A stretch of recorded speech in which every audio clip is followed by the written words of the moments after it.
Chapter 13. Knots. It was 9 p.m. I was eating dinner alone. Having awakened from a deep sleep at 8, I got up and was awake about as abruptly as I'd fallen asleep. There was no middle ground between sleeping and waking, and my head seemed to be back in working order. All postcranial grey gorilla lesions had vanished.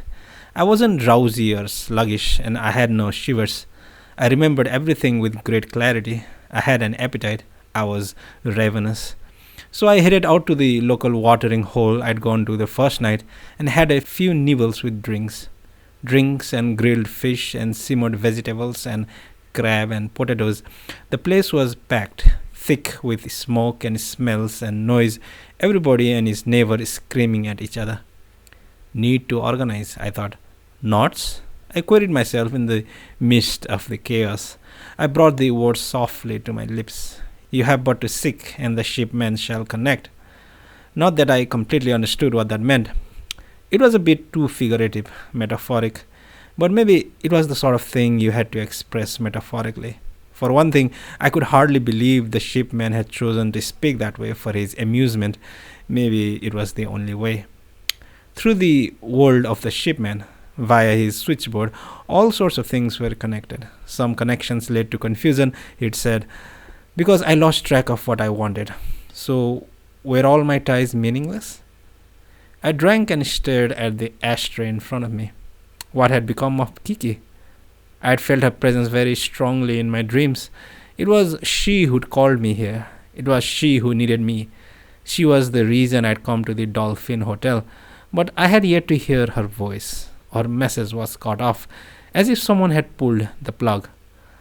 Why was everything so vague? Perhaps the lines were crossed. I had to get clear what it was she wanted from me, enlist the help of the shipman, and link things up one by one. No matter how out of focus the picture, I had to unravel each strand patiently, unravel, then bind all together. I had to recover my world. But where to begin? Not a clue. I was flat against a high wall. Everything was mirror slick.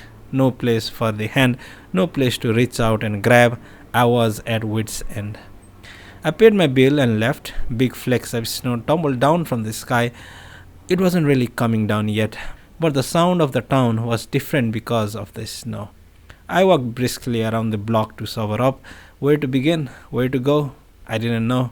I was rusting badly. Alone like this, I would gradually render myself useless. Great, just great. Where to begin? My receptionist friend? She seemed nice. I did like her. I did feel a bond between us. I could sleep with her if I tried. But then what? Where would I go from there? Nowhere, probably just another thing to lose. I don't know what I want. And if that's the case, as my ex-wife said, I'd only hurt people. Once more around the block, snow quietly coming down, sticking to my coat, lingering a brief instant, then disappearing.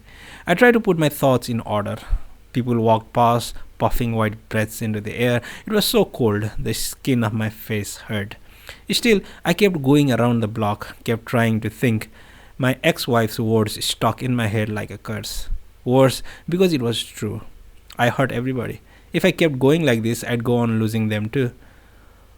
Go home to the moon, were my last girlfriend's parting words. No, not departing, returning.